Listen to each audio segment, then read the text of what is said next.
Sean bienvenidos cada uno de ustedes.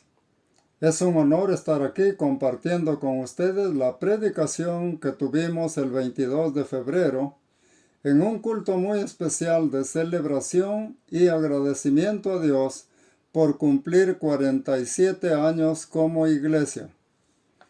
Quiero invitarlos a abrir sus Biblias en el capítulo 14 del Evangelio de San Juan, donde encontraremos el tema de nuestra predicación de hoy, que tiene que ver con la labor del Espíritu Santo en la iglesia y a través de ella.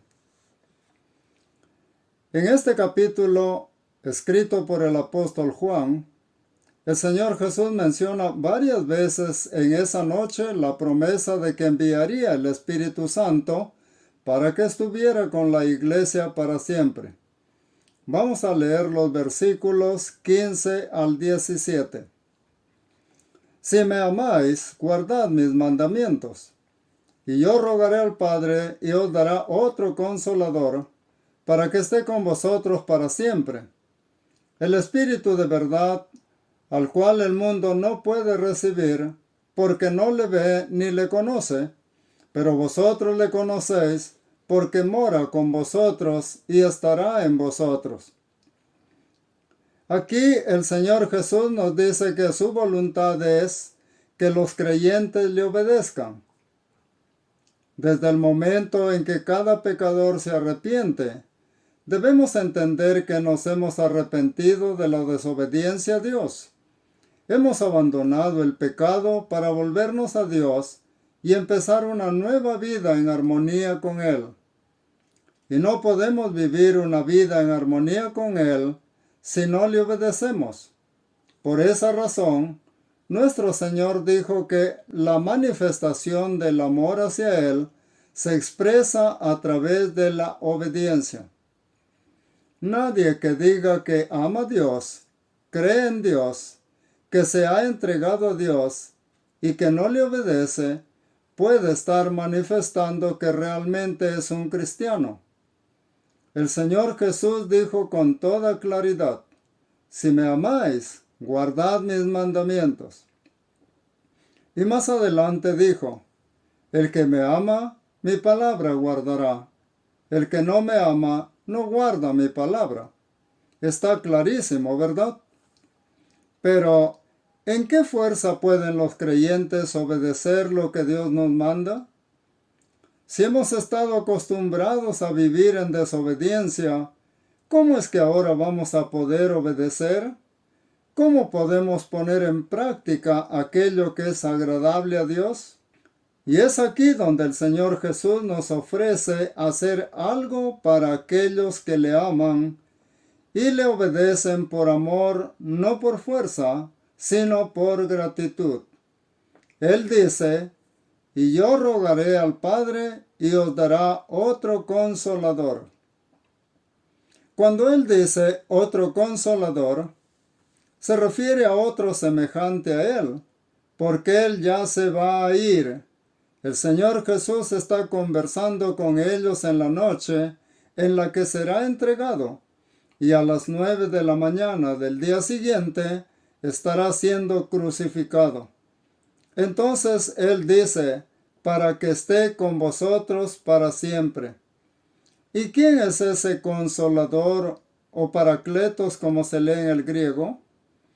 El Señor Jesús está refiriendo al Espíritu Santo, también llamado en las Escrituras el Espíritu de Dios, el Espíritu de Cristo, el Espíritu de Santidad, el Espíritu de la promesa. Todos esos nombres tienen que ver con uno solo, y es el Espíritu Santo. Y aquí el Señor le llama el Espíritu de verdad, el cual el mundo no puede recibir porque no le ve ni le conoce. Pero vosotros le conocéis, porque mora con vosotros y estará en vosotros. Dos cosas resaltan aquí. El Espíritu Santo no viene a cualquier persona en el mundo. Es un privilegio único para los que creen en el Señor.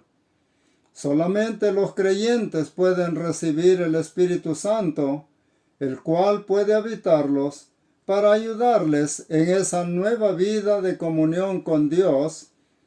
Y justamente Él es la fuerza o el poder que necesitamos los pecadores para obedecer y poner en práctica aquello que es agradable a Dios y así estar en armonía con su voluntad, estar en concordia con su santidad. Para eso es mandado el Espíritu Santo y para mucho más, como iremos viendo en el transcurso de las Escrituras. Entonces, el Señor Jesús nos habla que el Espíritu Santo será enviado para estar con los discípulos, con la iglesia, porque Él justamente está hablando allí con los discípulos. No hay nadie más allí en ese momento, ni siquiera Judas. Él está hablando con aquellos que están en comunión, en armonía con Él. Ahora pasamos al versículo 26. Seguimos en el mismo capítulo 14 de Juan y dice: Mas el Consolador, el Espíritu Santo, a quien el Padre enviará en mi nombre, Él os enseñará todas las cosas y os recordará todo lo que yo os he dicho. Note usted, anteriormente en el versículo 16 dice: y dará otro Consolador. Y luego, ¿quién dice que es ese Consolador? Como acabamos de ver, dice el Espíritu Santo. Como ejemplo de lo leído, el apóstol Juan escribió este evangelio aproximadamente en el año 90, casi 60 años después de la muerte del Señor Jesús en la cruz. La pregunta es, ¿cómo logró recordar todo lo que el Señor dijo e hizo? Justamente como hemos leído en el versículo 26, la tarea del Espíritu Santo sería hacerles recordar en detalle los acontecimientos que ellos relatan. Es importante prestar atención a estas palabras y expresiones, porque allí hay verdades en las cuales debemos meditar para poder encontrar el espíritu de esa letra, la verdad de la palabra de Dios. Es importante tener en cuenta que el Espíritu Santo tiene una labor muy grande y positiva para la Iglesia hasta hoy en día. Cuando leemos la Escritura con el deseo de entender la voluntad de Dios, para obedecerla, para vivir y conducirnos como Él realmente quiere, ¿quién ilumina nuestro entendimiento? ¿Quién nos ilumina el corazón para entender? El Espíritu Santo.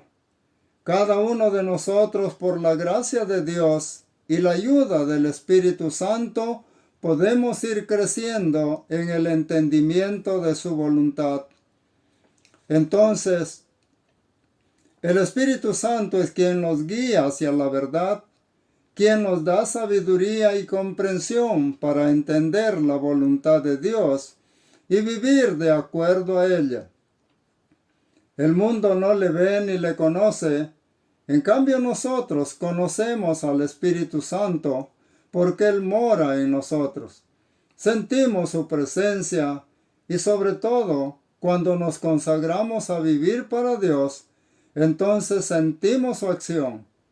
Él es quien nos da la fuerza para hacer la voluntad de Dios en nuestras vidas y en la vida de la iglesia. Pasemos ahora al capítulo 15 del Evangelio de Juan, donde el Señor Jesucristo nos habla del papel que desempeña el Espíritu Santo en la iglesia. En el versículo 26 el Señor dice: pero cuando venga el Consolador, a quien yo os enviaré del Padre, el Espíritu de verdad, el cual procede del Padre, Él dará testimonio acerca de mí. Aquí el Señor nos habla de un Consolador que es el Espíritu Santo, ¿a quién enviará del Padre para estar con nosotros? Este Consolador es el Espíritu de verdad que nos ayudará a entender quién es Dios, quién es el Señor y quién es Él mismo. Pero no solo el Espíritu Santo nos ayuda a entender la verdad, sino que también nos capacita para dar testimonio de aquella verdad. En el versículo 27 el Señor dice: y vosotros daréis testimonio también, porque habéis estado conmigo desde el principio. Aquí el Señor habla específicamente de los discípulos que estaban con Él en ese momento, pero esa instrucción se puede extender a todos nosotros como creyentes en Cristo. El Espíritu Santo está en nosotros para ayudarnos a dar testimonio de la verdad que hemos aprendido. Pero el testimonio de la iglesia no es solo hablar de la verdad, sino también manifestarla en su vida diaria, manifestando la comunión, armonía, amor y humildad que Cristo nos enseñó. El Señor nos llama a ser el cuerpo de Cristo, donde Él es la cabeza y nosotros somos los miembros. Cada uno de nosotros tiene una función específica en el cuerpo de Cristo y debemos movernos en la dirección del poder del Espíritu de Dios. Así que, hermanos y hermanas, el Espíritu Santo está en nosotros para ayudarnos a entender la verdad y nos capacita a la iglesia para dar testimonio de la verdad. Pero nuestro testimonio no se limita a hablar de la verdad, sino también a manifestarla en nuestras vidas como miembros del cuerpo de Cristo. Tengamos presente que el Señor no nos salvó simplemente para congregarnos los domingos, ni para únicamente reunirnos para almuerzos, cenas o momentos de recreación. El Señor nos salvó para que seamos una comunidad testigo que dé testimonio de Él en todo momento y lugar. Y como mencionábamos hace un momento, dar testimonio no es solo hablar o predicar, sino también manifestar con nuestra conducta lo que decimos. El mejor respaldo para nuestro testimonio verbal es nuestro estilo de vida. De esta manera, damos testimonio de nuestro Señor tal como Él lo hizo. Él no solo dio un testimonio con la palabra, sino que también testificaba con su vida. El Señor mismo nos lo recuerda en Mateo 7, 21 al 23, donde Él dice: no todo el que me dice, Señor, Señor, entrará en el reino de los cielos, sino el que hace la voluntad de mi Padre que está en los cielos. Entonces, no nos engañemos pensando que el Señor nos salvó para únicamente reunir los domingos en iglesia. No, el Señor nos salvó para que hiciéramos su voluntad y fuéramos una luz en el mundo. Pasemos ahora al capítulo 16 de Juan, donde el Señor Jesús sigue hablando a sus discípulos, especialmente a los apóstoles, quienes como fundamento de la iglesia fueron las primeras personas que el Señor puso en la iglesia. En los versículos 7 y 8 podemos encontrar una de las promesas que el Señor Jesús hace a su iglesia para ayudarla a llevar adelante la comisión que le ha sido encomendada. Les damos lectura. Pero yo os digo la verdad, os conviene que yo me vaya, porque si no me fuera, el Consolador no vendría a vosotros. Mas si me fuere, os lo enviaré. Y cuando Él venga, convencerá al mundo de pecado, de justicia y de juicio. ¿Para qué vendría el Espíritu Santo? ¿Qué dice el versículo 8 al respecto? Y cuando Él venga, convencerá al mundo de pecado, de justicia y de juicio. Entonces, Él vino a trabajar juntamente con la iglesia. Él no solo vino a apoyar a la iglesia, sino que también vino a trabajar en ella y a través de ella. Nuestra labor como iglesia es dar testimonio de nuestro Señor predicando la palabra y viviendo una vida de obediencia a nuestro Señor. Pero recordemos, hermanos, que nuestra labor al predicar la palabra no es convencer a los pecadores de que se conviertan al Señor.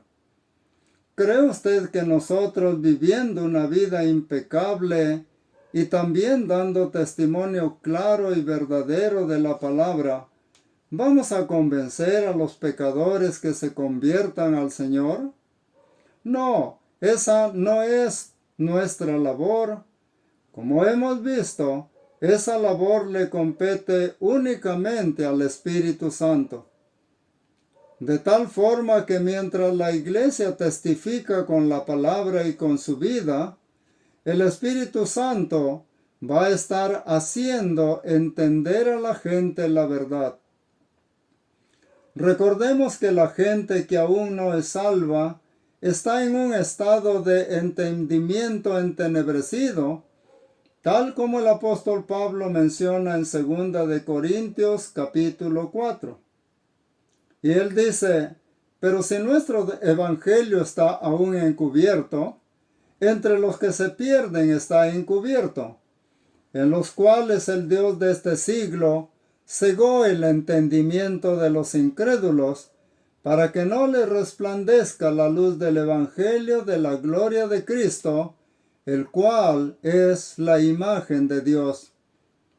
Es por ello que al venir el Espíritu Santo, no solamente trabajaría dentro de la iglesia, sino que también Él es quien convence, quien abre el entendimiento, quien ilumina el corazón de los pecadores para que se arrepientan y puedan tener comunión con Dios.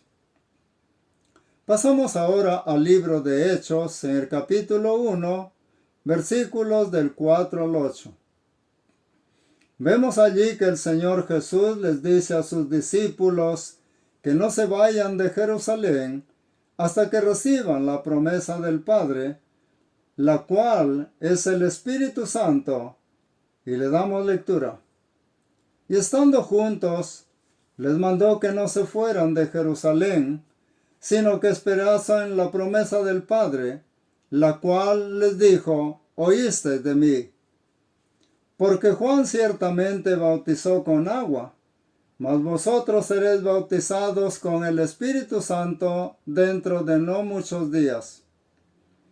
Y ahora en Hechos capítulo 2 del 1 al 4, se menciona que el Espíritu Santo desciende sobre los discípulos en el día de Pentecostés, esto es, en el día 50º, tal como el Señor Jesús lo había prometido, y le damos lectura.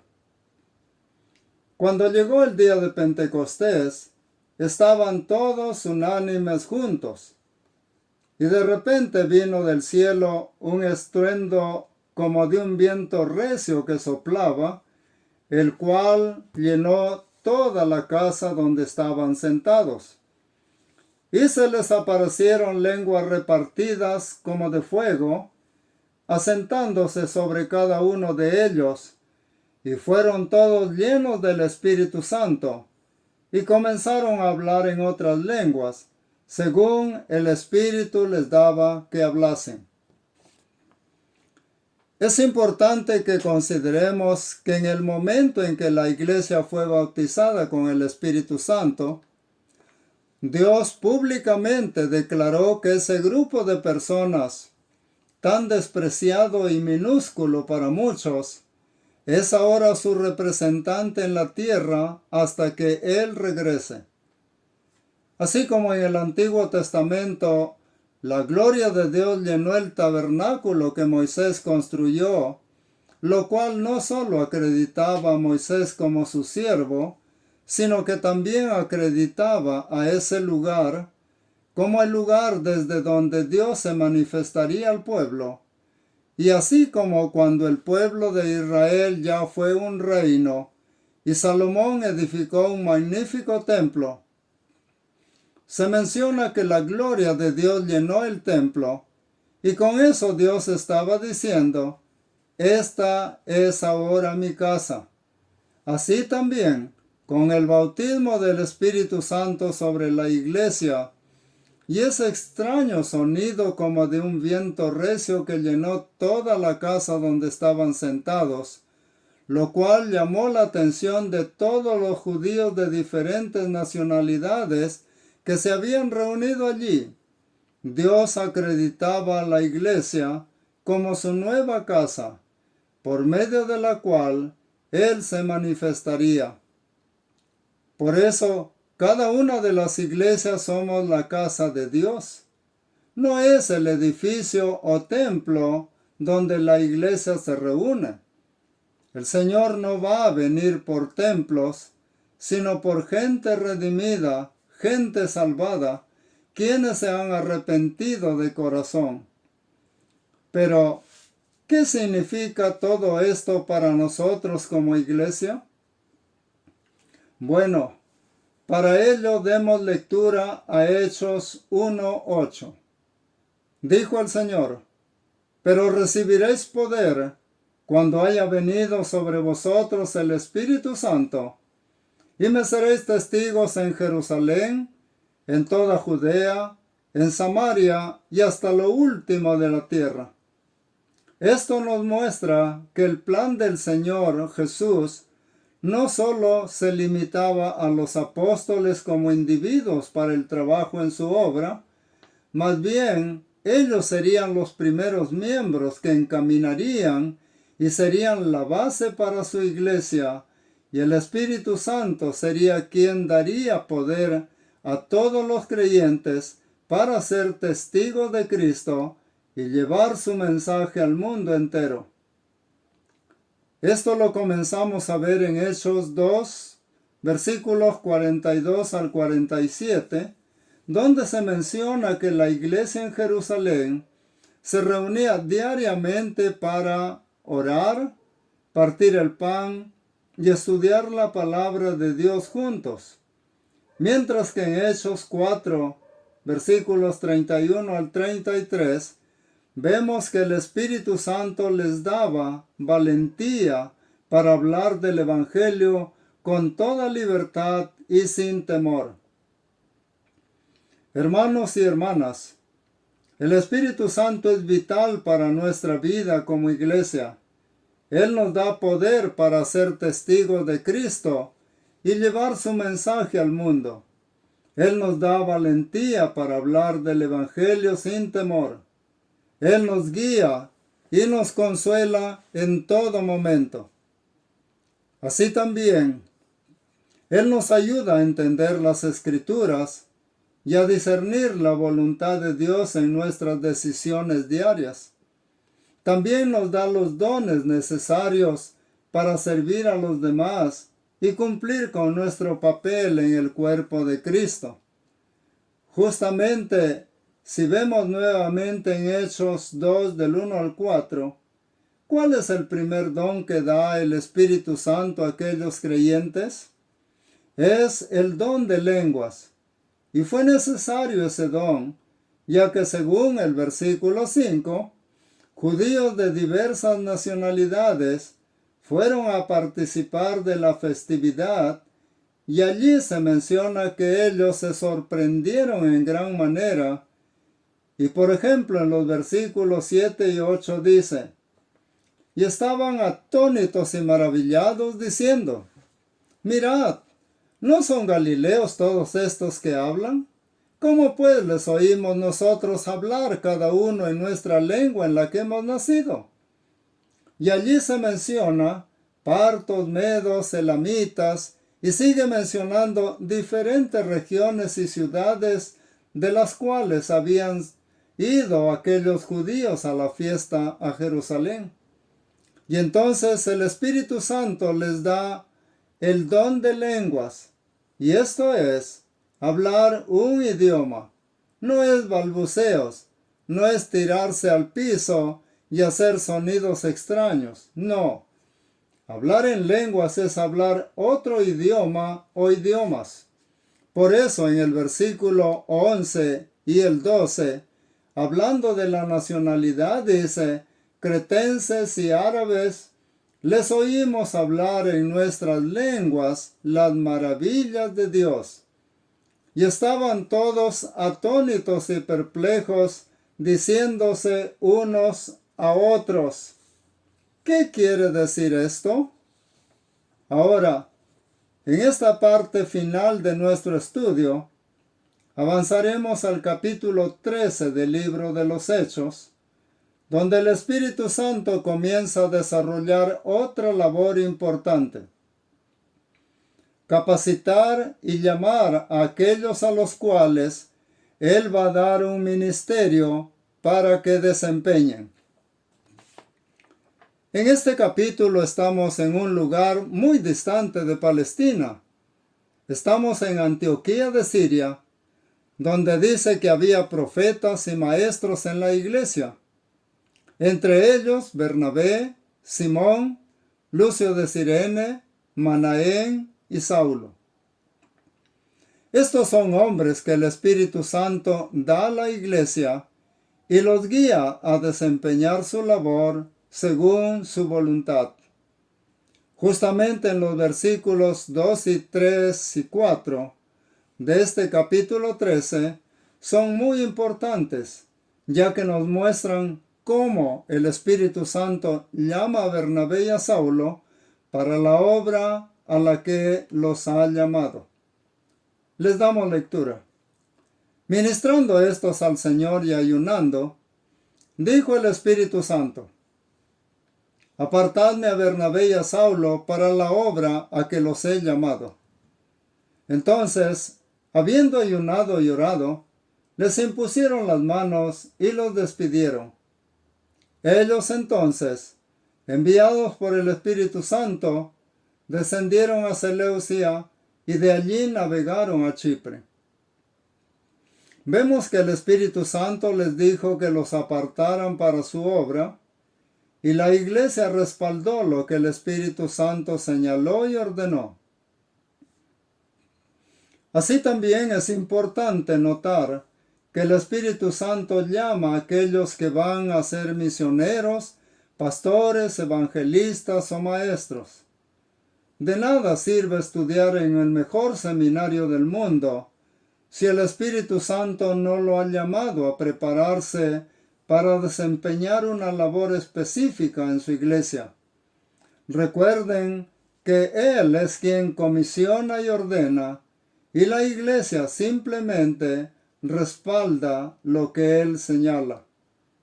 Hermanos y hermanas, el Espíritu Santo sigue llamando y capacitando a hombres y mujeres para desempeñar su obra en su iglesia. Si creemos que Él nos está llamando a servir, debemos estar dispuestos a responder a su llamado, como Bernabé y Saulo lo hicieron.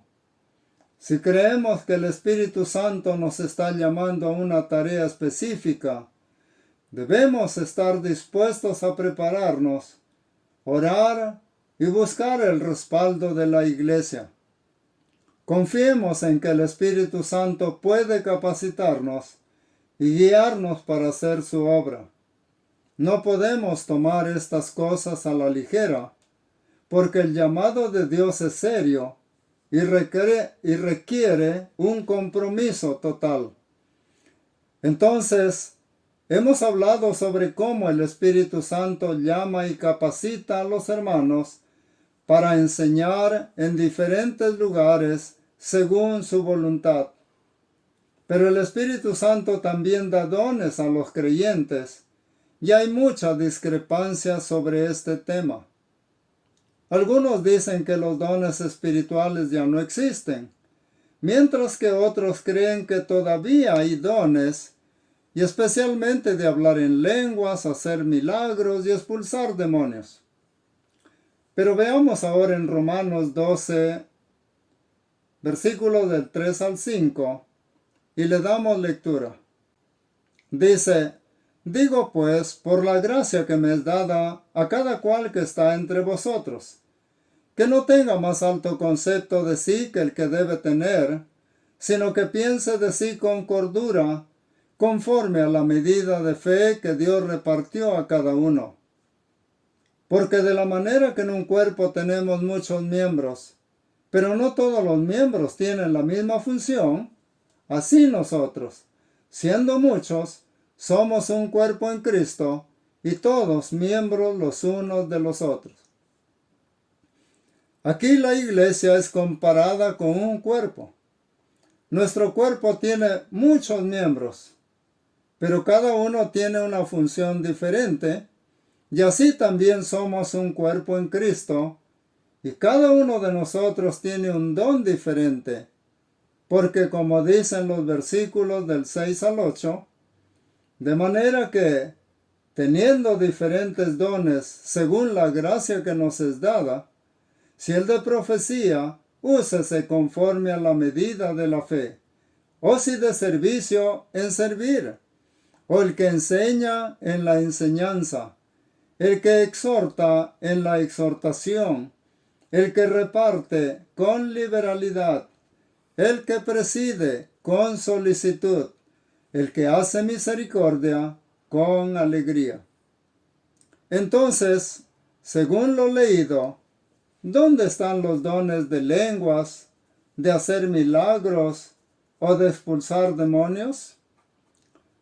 No hay nada de ello allí en la iglesia, ya que esos dones se otorgaron en primer lugar a los apóstoles y a algunos de los primeros cristianos para confirmar la verdad del Evangelio y demostrar ante la gente el poder y la autoridad de Dios en ellos como miembros de su iglesia.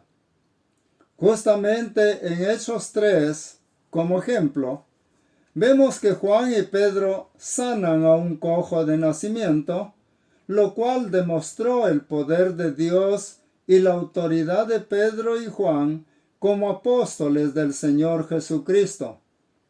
Y muchos de los que presenciaron el milagro se convirtieron al Señor y se unieron a la iglesia. También en Hechos 2, cuando los discípulos del Señor hablaron en lenguas en el día de Pentecostés, aquello fue una muestra del poder de Dios y una confirmación de la autenticidad de la iglesia como autoridad de Dios aquí en la tierra. Otro ejemplo vemos en Mateo 10, cuando el Señor envió a los 12 apóstoles y les dio la facultad de echar fuera demonios, de sanar enfermos, de resucitar muertos. Eso fue exclusivo para los apóstoles y algunos allí, como los 70 mencionados en Lucas 10. Entonces los dones de hacer milagros o de expulsar demonios, incluso de hablar en lenguas, fueron principalmente dados a los apóstoles para autenticar que ellos verdaderamente eran mensajeros del Señor Jesucristo. Pero conforme la época apostólica llegó a su final, esos dones también llegaron a su final. Más bien en el pasaje que hemos leído en Romanos, los dones mencionados allí los podemos llamar dones de servicio, los cuales son permanentes en la iglesia. Como iglesia necesitamos tener diferentes dones para poder servir al Señor, porque ¿cómo es que la iglesia va a servir al Señor si no tiene un don cada creyente? O sea, si no tiene una herramienta con qué trabajar. ¿De dónde sacamos los maestros? Si no tenemos los dones necesarios, ¿cómo podremos servirle? En la iglesia no podemos simplemente votar para que alguien sea maestro, porque por más que a la fuerza queramos que alguien desempeñe la labor de enseñar, de nada sirve, ya que el Espíritu Santo es quien otorga los dones. Por lo tanto, cada uno de nosotros debemos utilizar nuestros dones de servicio según la gracia que nos es dada. Si tenemos el don de profecía, o sea, de predicar, úsese conforme a la medida de la fe. Si de servicio, en servir. Si de enseñanza, en la enseñanza. Si de exhortación, en la exhortación. Si de repartir, con liberalidad. Si de presidir, con diligencia. Si de hacer misericordia, con alegría. Finalmente, según 1 de Pedro capítulo 4, versículos 10 y 11 nos dice: cada uno según el don que ha recibido, ministrelo a los otros como buenos administradores de la multiforme gracia de Dios. Si alguno habla, hable conforme a las palabras de Dios. Si alguno ministra, ministre conforme al poder que Dios da, para que en todo sea Dios glorificado por Jesucristo, a quien pertenecen la gloria y el imperio por los siglos de los siglos. Amén. Esa es la forma en que nos servimos, cada uno según el don que hemos recibido. Muchos creyentes desconocen que tienen un don, pero como pueden ver, según lo que acabamos de leer, cada uno de los creyentes recibimos un don, y se nos pide que el don que hemos recibido lo ministremos a los otros, y de esa forma nos sirvamos en la iglesia para el avance de la obra de nuestro Dios. Así también dice que si alguno habla, aquí se refiere al don de proclamación, dice: hable conforme a las palabras de Dios. Uno como pastor o predicador no va a salir al púlpito a contar sus sueños o a contar chistes. Uno, ¿a qué debe salir al frente según el versículo? Debe salir a hablar la palabra de Dios. Luego dice: si alguno ministra, o sea, si alguno sirve, sirva conforme al poder que Dios da. Es decir, no vamos a servir según el ingenio nuestro. Eso sale sobrando. Uno debe limitarse a que el Espíritu Santo lo use según la capacidad que Él mismo nos da. ¿Y qué dice al final del versículo? Para que en todo sea Dios glorificado por Jesucristo, a quien pertenecen la gloria y el imperio por los siglos de los siglos. Amén. ¿Por qué debemos usar nuestros dones? ¿Para qué el Espíritu Santo nos dio los dones? Para que nos sirvamos, para que nos edifiquemos unos a otros y crezcamos individualmente, pero también crezcamos como iglesia. Nos edifiquemos como iglesia porque somos miembros los unos de los otros y cada uno según la función que le toca desempeñar, según el don que tiene. Hagámoslo, no solamente para ser edificados, hermanos, sino para que Dios sea glorificado, para que le demos la gloria por haber tenido esa gran bondad de darnos el privilegio de tener una herramienta del Espíritu para poder servir, a fin de que más personas se conviertan al Señor y le den la gloria a Él, porque a Él le pertenece la gloria. Muchas gracias por haber participado en este estudio. Dios bendiga a cada uno de ustedes.